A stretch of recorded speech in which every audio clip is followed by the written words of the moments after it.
Welcome back on YouTube channel Atom classes Kuchaman city. मैं भारत वर्मा। तो जैसा कि जो प्रीवियस वीडियो में हमने जो है क्रेब्स चक्कर जो संपादित कर लिया था, उसके बाद में जो अगला स्टेप आता है क्रेब्स चक्कर के बाद में, तो वो आता है अगला, वो आता है ईटीएस। क्या आता है dear student? ETS, electron transport system. क्या आता है? इलेक्ट्रॉन परिवहन तंत्र, या इसको जो आप चेन भी बोल सकते हो। क्या बोल सकते हो? चेन या श्रृंखला भी इसको आप बोल सकते हो। अब देखो, इसका जो दूसरा नाम होता है वो होता है ऑक्सीडेटिव फॉस्फोराइलेशन। क्या होता है? Oxidative phosphorylation. ऑक्सीडेटिव का मतलब हुआ ऑक्सीकारी और फॉस्फोराइलेशन का मतलब हुआ फॉस्फोलीकरण। इसके जो खोजकर्ता है एटीएस के, वो जो खोजकर्ता है डियर स्टूडेंट, वो है लेनिंजर। कौन है? लेनिंजर। अब देखो, सबसे पहले जो मन में एक बात आती है वो ये आती है कि दरअसल हमें जो ईटीएस की जरूरत वो क्यों पड़ी, ऐसा क्या कारण रहा कि हमें ईटीएस की जरूरत पड़ी। तो देखो, जब हम जानते हैं कि जब ग्लाइकोलाइसिस होता है, ध्यान से समझना इस चीज को, बहुत इंपॉर्टेंट है। जब ग्लाइकोलाइसिस होता है तो ग्लाइकोलाइसिस के दौरान हम जानते हैं टोटल जो एटीपी फॉर्म्ड होते हैं वो कितने होते हैं? 2।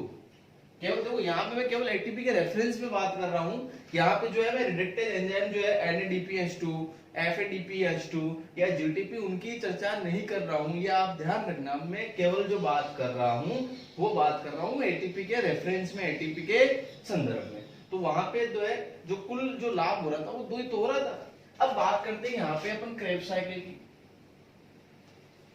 अगर क्रेब्स साइकिल की बात करें तो एक जो अपना स्टेप था सक्सिनाइल को एंजाइम, कौन सा?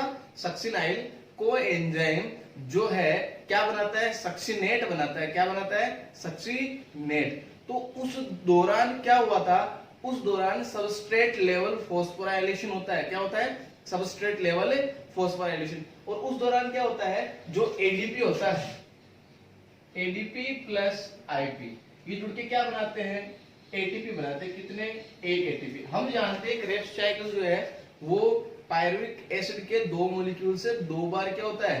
रिटर्न चलता है, वापस से चलता है। तो इस स्थिति में यहाँ पे जो एटीपी एक बन रहा है तो 2 बार चलेगा, तो कितने एटीपी बनेंगे?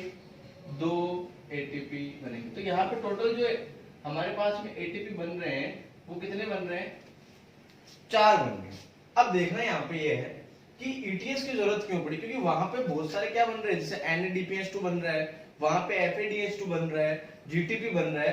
तो वो सारे के सारे क्या है? वो अपनी एनर्जी जो होती है, जैसे अपन जानते हैं कि एक जो NADPH2 होता है, NADH2 होता है, वो इज इक्वल टू होता है 3 एटीपी के। पहले ही बता दिया मैंने आपको। एक जो FADH2 होता है वो इज इक्वल टू होता है 2 एटीपी के, और एक जो GTP होता है वो कितने इक्वल होता है? वो होता है 1 एटीपी। ठीक है, तो यहां पे देखो, ये NADH2 है, FADH2 है और GTP है। ये जो एटीपी की इक्विवेलेंट होता है, ये जो एटीपी के रूप में जो ऊर्जा मिलती है वो कहां से मिलेगी? तो यहाँ पे क्या होता है कि ये जो FADH2 है ये डायरेक्ट एनर्जी नहीं दे सकता, तो इसलिए ये क्या करता है, ये ऐसे मान लो, तो समझने के लिए मैं आपको छोटी सी ट्रिक बताता हूँ। ये है एक भगत, भगवान का बहुत बड़ा भगत है। कौन? NADH2। और इसका जो प्रभु है, इसका जो गॉड है, वो गॉड कौन है? वो है ETS। ठीक है, अब इसके पास में एनर्जी तो है, लेकिन ये इस एनर्जी को अकेला खुद शो नहीं कर सकता। तो ये जाता है कि हे प्रभु मेरा उद्धार कीजिए। ETS को बोलता है, NADPH क्या बोलता है कि हे प्रभु मेरा उद्धार कीजिए। तो जैसे ETS के पास में NADH2 आता है तो ये क्या करता है? इसका उद्धार करके इसको 3 एटीपी में तोड़ देता है। कितने में? 3 एटीपी में इसको क्या कर देता है? जो है डिस्ट्रक्ट कर देता है और एनर्जी यहाँ से लिबरेट हो जाती है।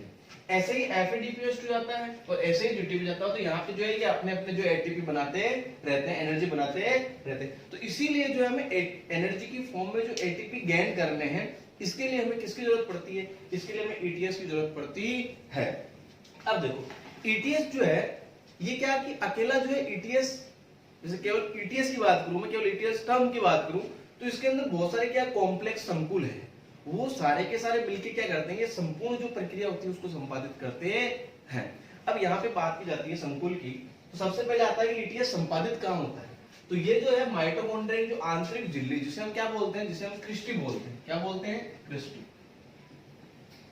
उसके अंदर संपादित होता है। और सारे के सारे जो संकुल है वो कहाँ है, वो इनर माइटोकॉन्ड्रियल मेम्ब्रेन, जो आंतरिक झिल्ली है कौन सी, क्रिस्टी, उसके अंदर जो है अपने क्रम में, अपने क्रम का मतलब अपने पोटेंशियल के अकॉर्डिंग, अपने पोटेंशियल के अकॉर्डिंग के अनुसार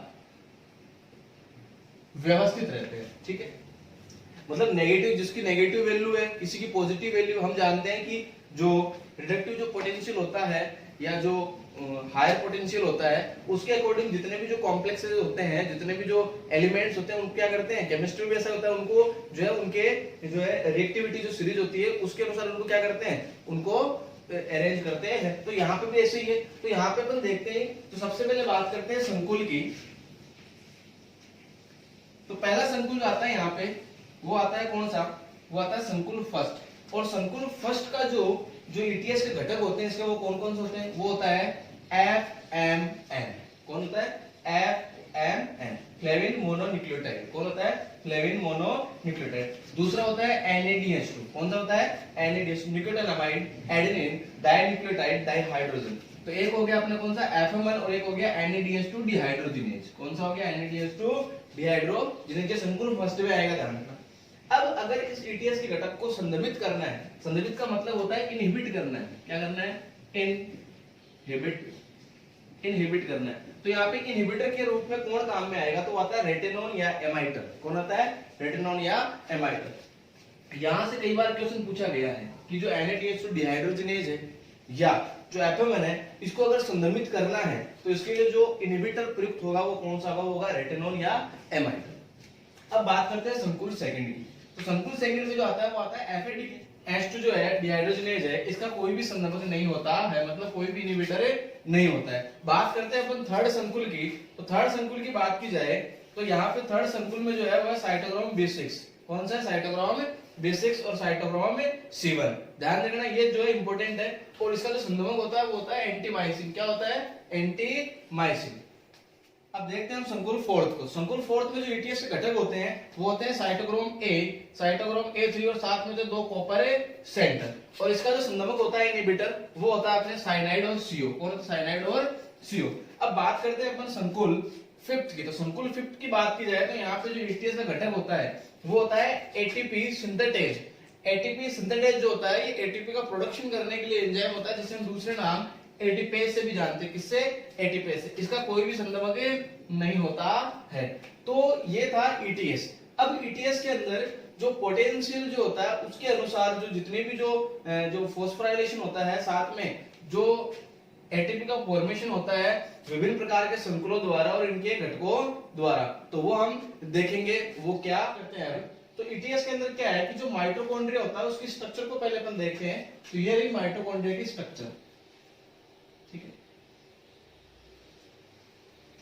ये माइटोकॉन्ड्रिया की स्ट्रक्चर है। और इस माइटोकॉन्ड्रिया की स्ट्रक्चर में हम जानते हैं कि एक तो क्या होती है, बाह्य झिल्ली होती है।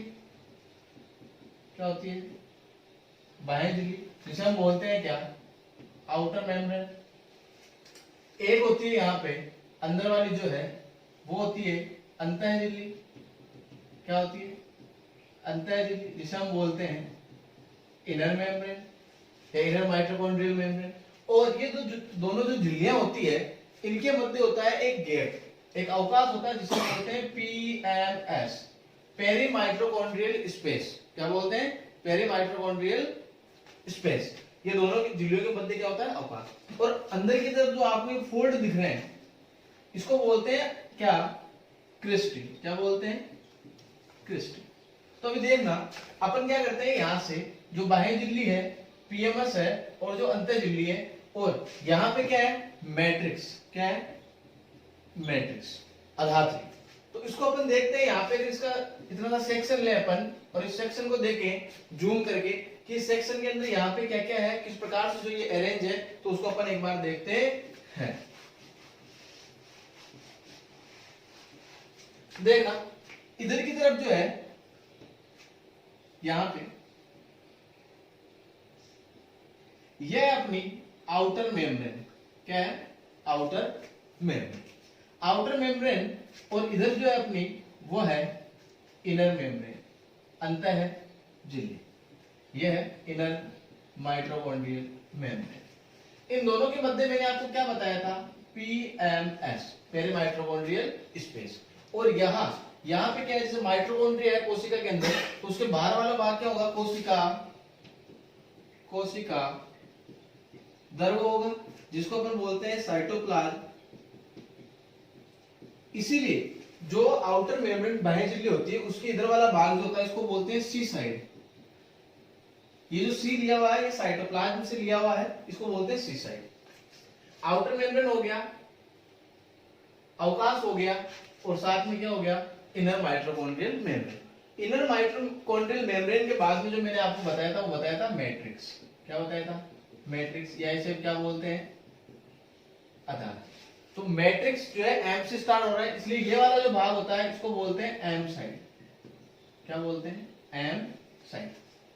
अब देखो, ये जो संपूर्ण स्ट्रक्चर है, यहाँ पे जो जितने भी जो हमने जो घटक पढ़े थे ईटीएस के संकुल के अंदर, संकुल first, second, third, fourth, fifth, और उसके जो ईटीएस के घटक पढ़े थे, वो सारे के सारे घटक कहाँ अरेंज है, वो इनर माइटोकॉन्ड्रियल मेम्ब्रेन में क्या होते हैं, अरेंज होते हैं, और आपस में मिलके क्या बनाते हैं, संकुल बनाते हैं। अब देखना, उन संकुलों की क्या होती है, एक खास बात होती है कि वो सारे के सारे संकुल जो होते हैं, वो अपने जो पोटेंशियल के अकॉर्डिंग अरेंज होते हैं। उसको समझाने के लिए मैं आपको छोटा सा उदाहरण समझाता हूं, उसको समझना। जैसे मान लो ये कोई बिल्डिंग है, ये कोई बिल्डिंग है जिसके अलग अलग फ्लोर बने हुए हैं, और प्रत्येक फ्लोर पे जो है, यहां पे एक एक जो है पर्सन खड़ा है, ठीक है। अब आपसे अगर मैं पूछूं कि भाई ये यहाँ पे जो है सरफेस आ गया, अर्थ सरफेस। अब आपसे अगर कोई पूछे कि भाई ये पहले अगर यहाँ ऊपर से इसको नीचे गिराए, ऊपर से यहां से अगर ये नीचे गिरेगा और एक अगर ये गिरेगा, तो मरने के चांस ज्यादा किसमें, इस वाले में पोटेंशियल इसका क्या है, ज्यादा है। एनर्जी ज्यादा ऊंचाई से गिरेगा, तो हम जानते हैं कि फॉर्मूला क्या होता है, mgh। क्या होता है, mgh। तो यहाँ पे गिरेगा, जैसे स्ट्राइक होगा, यहाँ पे जो है भिड़ेगा, तो क्या हो जाएगी, इसकी डेथ हो जाएगी। इसीलिए जो है सारे के सारे जो है अलग अलग जो है चैम्बर में जो फिक्स किए हुए हैं, मतलब अकॉर्डिंग टू देयर पोटेंशियल, ये सारे के सारे जो है आदमी क्या है, यहाँ पे अरेंज है। ठीक है, ऐसा ही जो इनर माइटोकॉन्ड्रियल मेम्ब्रेन है, इसके अंदर होता है जितने भी जो ईटीएस के घटक है, एफ1 हो गया, एफएडी हो गया, अपने साइटोक्रोम बी हो गया, साइटोक्रोम C1 हो गया, साइटोक्रोम C हो गया, साइटोक्रोम A1 हो गया, और साइटोक्रोम A3 हो गया। ये जितने भी जो संकुलित घटक है, ये सारे के सारे यहाँ पे अपने पोटेंशियल के अकॉर्डिंग, ध्यान देना प्यारे विद्यार्थी, ये अपन को जो है बहुत अच्छे से ध्यान रखना है कि अपने पोटेंशियल के अकॉर्डिंग जो है सारे के सारे इनर माइटोकॉन्ड्रियल जो मेम्ब्रेन होती है, उसके अंदर क्या होते हैं, अरेंज होते हैं। तो अब देखते हैं अपन कि यहाँ पे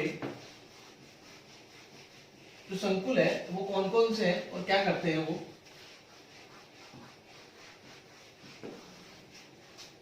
तो संकुल देखना आप, यहाँ पे सबसे पहले बात आती है, तो वो आती है एफ1 की। किसकी, एफ1 की, फ्लेविन मोनोन्यूक्लियोटाइड, ठीक है। यहाँ पे दूसरा जो है वो है अपने क्विनोन। कौन है, क्विनोन। यहाँ पे है एफएडी।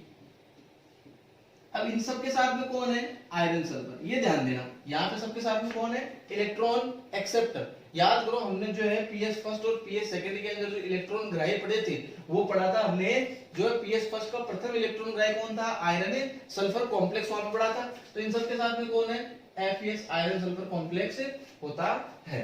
ये साथ में हो गया क्या, क्विनोन। फिर ये यहां से देगा किसको, साइटोक्रोम बी को।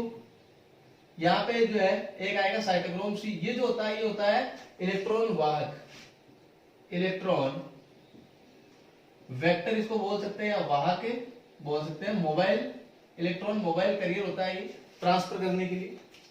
उसके बाद में आता है cytochrome C, cytochrome C, C1। उसके बाद में जो अगला आता है वो आता है साइटोक्रोम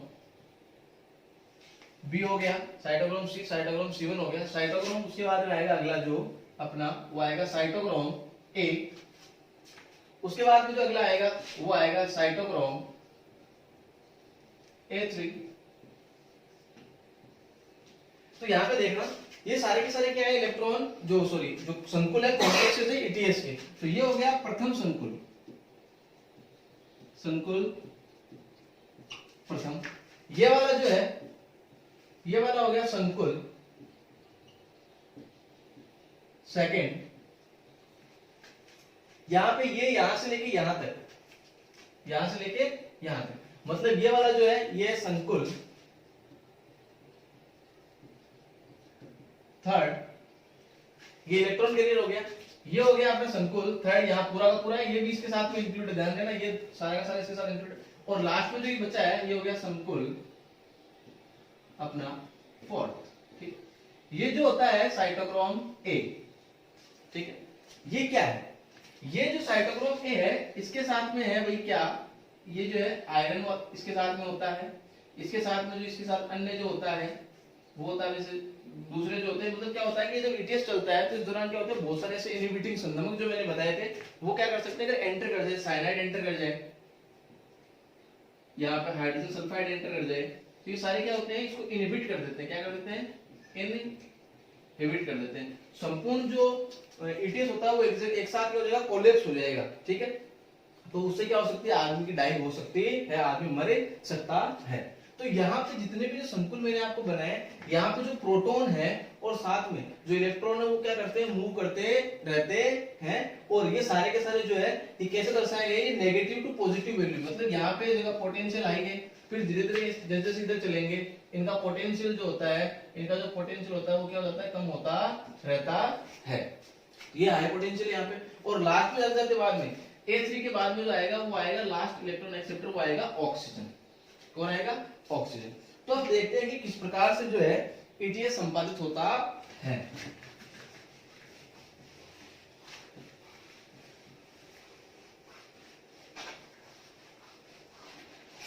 तो एक बार वापस देख लेते हैं स्ट्रक्चर किसकी। ये स्ट्रक्चर है हमारे पास किसकी, ये स्ट्रक्चर है हमारे पास inner mitochondrial membrane, inner mitochondrial membrane. ठीक है, अब यहां पे ये वाली सी साइड है, ये आउटर साइड बोल सकते हो आप, बायोलॉजी बोल सकते हो। और ये इनर होगी, यहाँ पे PMS भी है, मतलब पेरी माइटोकॉन्ड्रियल स्पेस भी है यहाँ पे, मतलब आप इसको बोल सकते हैं कि ये सी साइड है। और ये वाली जो है वो कौन सी है, वो M साइड है, क्योंकि ये मैट्रिक्स वाली साइड है।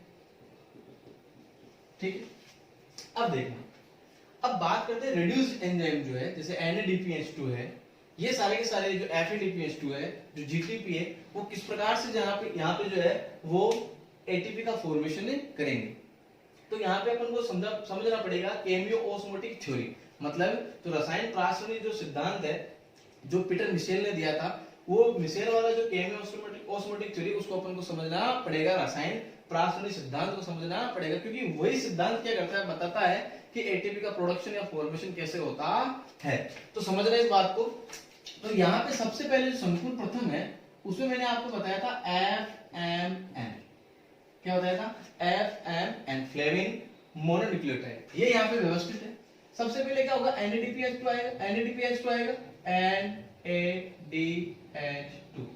ठीक है, ये NADH2 यहाँ से क्या होगा, रिडक्ट होगा NAD+ के अंदर, इसके अंदर NAD+ के अंदर। अब समझ रहे हैं यहाँ पे, समझने वाला पॉइंट यहाँ कि जैसे ही NADH के अंदर रिडक्ट होंगे तो यहाँ पे 2H प्लस 2 इलेक्ट्रॉन में क्या हो जाएगा, टूट जाएगा, क्योंकि हम जानते हैं कि NADH2 ऑक्सीजन की उपस्थिति, जो ऑक्सीजन एंजाइम की उपस्थिति में यहाँ पे रिडक्ट होगा, तो ये बनाएगा क्या, NAD+ 2 हाइड्रोजन + 2 इलेक्ट्रॉन।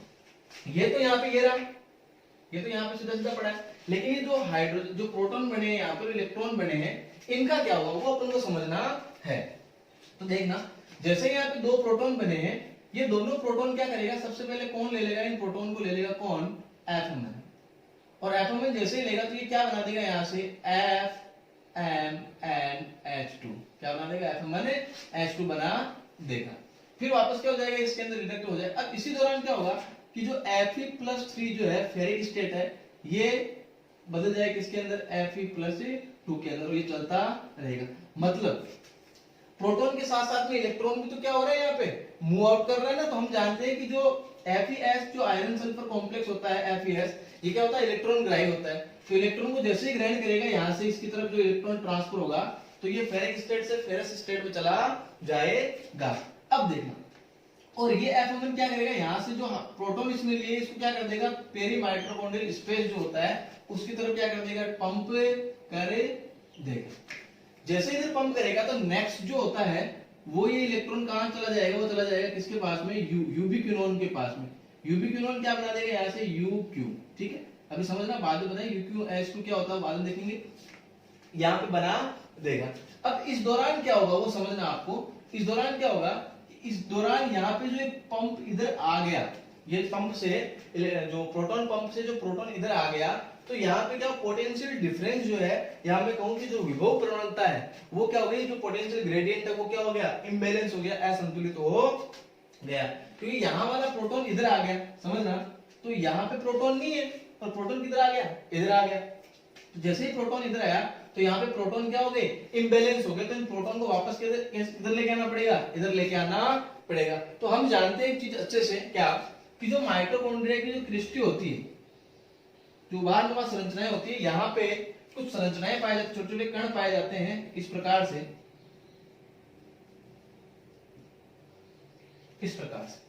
जिन्हें ऑक्सीसोम बोलते हैं, या इनको बोलते हैं, इनका बेस जो होता है F0 और हेड क्या होता है F1। तो इसको क्या बोलते हैं, F0 F1 कण भी इनको बोला जाता है, या बोलते हैं ऑक्सीसोम, या बोलते हैं प्रारंभिक कण। तो यहाँ पे क्या होगा, ये क्या करेगा, यहाँ पे जो प्रोटॉन अंदर की तरफ आया है, इधर है प्रोटॉन अंदर की तरफ, ये क्या करेगा, इसको वापस पंप कर देगा बाहर की तरफ। कहां पंप कर देगा, बाहर की तरफ। तो यहां पर समझेंगे, तो यहां पे ये ऑक्सीसोम लगा हुआ है, ठीक है, इस प्रकार से लगा हुआ है। तो ये जो दो प्रोटॉन है ये वापस कहां चले जाएंगे, इधर से इधर की तरफ चले जाएंगे, वापस इधर आ गए। कुल मिला के मैं कहूं कि जो प्रोटॉन ग्रेडियंट है, जो प्रवणता है, वो क्या हो गई, यहाँ पे बैलेंस हो गई। इसी दौरान जो ये प्रोटॉन होता है, इसकी जो पोटेंशियल होती है, हायर पोटेंशियल जैसे होता है, तो यहाँ पे इस पोटेंशियल की वजह से क्या होता है, जो एडीपी होता है और इनऑर्गेनिक फॉस्फेट होता है, ये दोनों क्या करते हैं, इस प्रोटॉन की जो पोटेंशियल की प्रेजेंस में यहाँ से क्या करेंगे, एटीपी का प्रोडक्शन करे देंगे। तो हमारा जो मेन टारगेट था वो था क्या, एटीपी का प्रोडक्शन करना। लेकिन समझ रहे हैं इस चीज को, कि हमने पहले ही पढ़ा है कि ETS में जब NADH2 जाता है, जब NADH2 ETS में जाता है, NAD के अंदर क्या होता है, रिडक्ट होता है, तो एक NADH कितने एटीपी बनाता है, 3 एटीपी बनाता है। लेकिन अभी फिलहाल हमारे पास में कितने एटीपी बने, केवल 1 एटीपी बना है। मतलब अभी भी क्या है कि जो है 2 एटीपी बनना बाकी है। तो अब क्या होगा वो देखना। इधर क्या हुआ, ये प्रोटॉन इधर आ गए, एटीपी का प्रोडक्शन हो गया। अभी इस प्रोटॉन के अंदर जो है इसका एग्जॉस्ट जो पोटेंशियल है वो अभी इसके अंदर निहित है, अभी पूरा खत्म नहीं हुआ है। और जब तक खत्म नहीं होगा तब तक ये एटीपी बनाता रहेगा। ये ध्यान रखना कि जब तक इसका जो एग्जॉस्ट पोटेंशियल है वो खत्म नहीं होगा तब तक ये एटीपी का प्रोडक्शन करता रहेगा। अब बात ये आती है कि ये इधर आ गया प्रोटॉन, तो अब क्या करेगा। अब बात आती है सबसे पहले इंपोर्टेंट, जो अगला जो घटक है वो है कौन, ये भी मोबाइल जो है इलेक्ट्रॉन कैरियर है, ध्यान रखना, साइटोक्रोम सी के जैसे, साइटोक्रोम सी के जैसे ये भी इलेक्ट्रॉन वाहक है। ये क्या करेगा, यहां से देखो इलेक्ट्रॉन ट्रांसफर हुआ Fe+3 के पास, और FeS+3 के बाद क्या बना दिया, FeS+2, मतलब फेरिक से क्या बना दिया, फेरस बना दिया। अब इलेक्ट्रॉन ये ट्रांसफर करेगा वापस किसके पास में, आगे। इस इलेक्ट्रॉन को लेगा कौन, यूबिक्विनोन। कौन लेगा, यूबिक्विनोन। अब समझना, इधर जो अभी प्रोटॉन बना है, ये प्रोटॉन किधर आएगा वापस, इसके पास में, इसके पास यूबिक्विनोन के पास क्या बनाएगा, UqH2, यूबिक्विनोन H2 बना लेगा। जैसे यूबिक्विनोन H2 बना, ये क्या करेगा, इसको किधर पंप कर देगा, इधर, ये UQ बनाएगा, वापस रिडक्ट होगा, UQ बनाएगा, तो इसको किधर पंप कर देगा, इधर की तरफ पंप कर देगा। तो 2 हाइड्रोजन 2 प्रोटॉन वापस किधर आ गए, पेरी माइटोकॉन्ड्रियल स्पेस में आ गए। जैसे इधर आए, अब इलेक्ट्रॉन इसके पास में, ये क्या करेगा, अपना इलेक्ट्रॉन अगले वाले को देगा, मतलब FeS+3 FeS+2 इसको देगा, और यहाँ पे है क्या, साइटोक्रोम बी। क्या है, साइटोक्रोम बी। तो इसके बाद में देखें प्रोटॉन वापस इधर आ गया पेरीमाइटर, मतलब ये इसके लिए क्या है, इम्परमिएबल है, वापस इधर जा नहीं सकता, वापस इधर नहीं जा सकता। तो यहाँ पे पोटेंशियल डिफरेंस या ग्रेडियंट क्या हो गया, वापस इम्बैलेंस हो गया जैसे पहला हुआ था। अब जैसे ही प्रोटॉन इधर आया, इस प्रोटॉन को वापस इधर ट्रांसफर करना है, तो हमारे पास जो इसका रामबाण इलाज है वो कौन है, ऑक्सीजोन। अभी बताया मैंने, प्रोटॉन इधर आया, प्रोटॉन को वापस कहां पंप कर देगा, किधर की तरफ, मैट्रिक्स की तरफ, अलादर की तरफ। तो यहाँ पे समझना इसको, यहाँ पे वापस कौन लगेगा, ऑक्सीजोन लगेगा। ये इसका F1, ये F0, ये प्रोटॉन यहां से वापस किधर जाएगा, मैट्रिक्स की तरफ आ जाएगा। अब हम जानते हैं कि जैसे ही प्रोटॉन मैट्रिक्स की तरफ आता है तो प्रोटॉन में क्या होता है, एग्जॉस्ट पोटेंशियल होता है। उस पोटेंशियल की प्रेजेंस में यहां से वापस ADP प्लस IP, जो इनऑर्गेनिक फॉस्फेट है, जो एडेनोसिन डाइफॉस्फेट है, ये क्या बना देंगे, यहाँ से ATP का प्रोडक्शन करे देंगे। वापस क्या बना दिया, यहाँ पे ATP बना दिए। लेकिन अब ATP तो बन गए, लेकिन अभी ध्यान देना कितने ATP बने, क्योंकि हम जानते हैं कि NADH2 कितने ATP बनाता है, 3। अभी कितने बने, एक और 2 ही बने। अब अगला कैसे बनेगा, तो यहाँ पे जो है इसको आगे देखना आप, इसी के अंदर चलता रहेगा। ये इलेक्ट्रॉन आगे वापस जो है साइटोक्रोम बी ने लिए, इस इलेक्ट्रॉन को वापस ट्रांसफर करेगा, और इस इलेक्ट्रॉन को कौन लेगा, वापस UQ लेगा। ठीक है, अब यहाँ पे देखो वही सेम जो है सिस्टम यहाँ पे आ गया पहले वाले की तरह। इधर जो एग्जॉस्ट जो प्रोटॉन पड़े हैं पोटेंशियल वाले, वो यहीं पड़े हैं। ये प्रोटॉन यहाँ से कौन ग्रहण करेगा, UQ, और क्या बना देगा, UQ, UbQ0H2 बना देगा। ये इधर इसको वापस UqH2 क्या बनाएगा, UQ बनाएगा, और ये प्रोटॉन किधर की तरफ ट्रांसफर हो जाएंगे, वापस पेरीमाइटोकॉन्ड्रियल स्पेस की तरफ ट्रांसफर हो जाएंगे। अब वापस इधर आ गए, वापस इधर आ गए, तो हम जानते हैं कि जैसे प्रोटॉन इधर आए तो यहाँ पे क्या हो गया, प्रोटॉन ग्रेडियंट क्या हो गया, इम्बैलेंस हो गया जैसे पहला हुआ था। मतलब यहाँ पे भी क्या हो गया, अब असंतुलित हो गया, क्या, पोटेंशियल मतलब विभव प्रवणता अभी भी क्या हो गई, इम्बैलेंस, असंतुलित हो गई। तो इसको वापस किधर लेके आना है, इधर। तो हम जानते हैं कि इसको इधर लाने के लिए कौन है, बताओ, F0 F1 पार्टिकल है, मतलब ऑक्सीजोन है, वापस इधर आया, वापस क्या ट्रांसफर कर देगा, बाहर की तरफ। बाहर का मतलब मैट्रिक्स, मतलब अलाद्रिक M साइड की तरफ क्या कर देगा, ट्रांसफर कर देगा। तो ये वापस क्या होगा, यहां से F0 F1 से होता हुआ वापस कहां जाएगा, मैट्रिक्स की तरफ आ जाएगा। आ गया। जैसे ही मैट्रिक्स की तरफ आएगा तो हम जानते हैं कि इसके पास में क्या है, एग्जॉस्ट पोटेंशियल है। ठीक है, जैसे जो एग्जॉस्ट पोटेंशियल उसकी उपस्थिति में वापस क्या होगा, ADP प्लस IP क्या बना देंगे, हम जानते हैं क्या बना देंगे, ATP, एडेनोसिन ट्राइफॉस्फेट बना देंगे। तो हम जानते हैं कि एक NADH2 कितने ATP बनाता है, 3 ATP बनाता है। तो यहाँ पे देखो, एक ATP का प्रोडक्शन हो गया, 2 का हो गया, और 3 का हो गया। मतलब NADH2 ने क्या कर दिया, अपना प्रोडक्शन कर दिया। और यहाँ पे अब बात क्या आती है, सर ये बताओ कि ये जो 2H+ जो प्रोटॉन है, अब इनका आगे क्या होगा, कुछ नहीं होगा। मतलब क्या है, इनके पास में जितना पावर था, जितना पावर इनके पास में था, वो सारा का सारा प्रोटॉन का पावर क्या हो गया, खत्म हो गया। जैसे ही खत्म हुआ तो ATP का प्रोडक्शन NADPH2 की वजह से यहाँ पे रुक गया। मतलब अब वापस इसको आना पड़ेगा। और ये जो स्टार्टिंग के अंदर NAD के अंदर जो NADH2 NAD के अंदर जो NAD+ के अंदर जो रिडक्ट हुए थे, ये कहां चले जाते हैं, ये चले जाते हैं क्रेब साइकिल के अंदर वापस रिड्यूस होने के लिए, क्रेब साइकिल के अंदर। क्रेब साइकिल में हमने पढ़ा था NAD+ क्या बना देता है, NADH2 बना देता है, डिहाइड्रोजनेज एंजाइम, याद है, हाँ वही बात। तो यहाँ पे क्या होगा, 3 ATP बन गए। अब देखते हैं कि इसका क्या होगा। ये क्या करेगा भाई, अंत में जो हाफ साइटोक्रोम K3 के बाद में जो आता है हाफ O2, ये क्या करेगा, इस प्रोटॉन को ग्रहण करे लेगा, इस प्रोटॉन को ग्रहण कर लेगा। और इलेक्ट्रॉन जो हम जानते हैं यहां से आगे की तरफ प्रोसेस होते रहेंगे। अब इलेक्ट्रॉन आगे जाएगा तो B के बाद में कौन सा बताया था मैंने आपको, C1।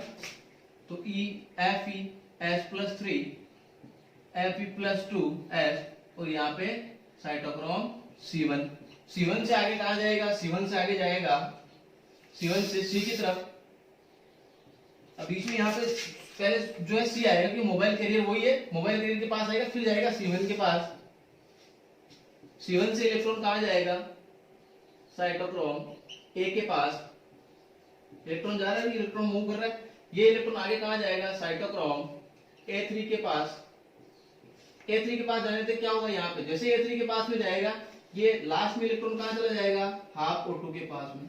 तो देखो ये संपूर्ण जो रिएक्शन बन रही है, आप इसको समझना आप, ये संपूर्ण जो रिएक्शन बन रही है कि half O2 plus 2H plus 2 electron, 2 electron लिख देते हैं यहाँ पे, ठीक है।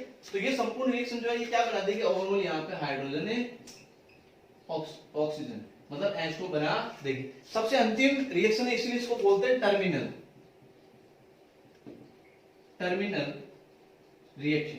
क्या बोलते हैं, टर्मिनल रिएक्शन इसको बोलते हैं, क्योंकि अंत में हो रही है।